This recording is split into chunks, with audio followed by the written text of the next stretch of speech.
Okay, political question lang, ma'am. Nag-file na po ng impeachment complaint against PBBM. Meron po ba kayong reaction dito, ma'am?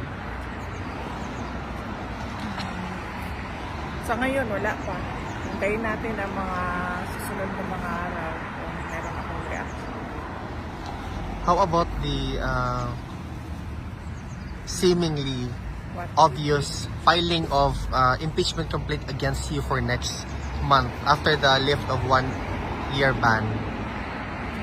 As expected, dahil sila din naman na ang nagsasabi lagi na magpa-file sila ng impeachment complaints. So, alam na natin yun na mangyayari yun.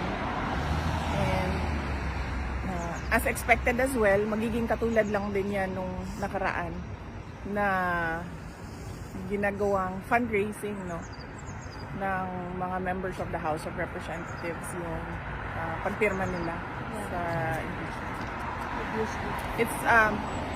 It's all about the money dyan.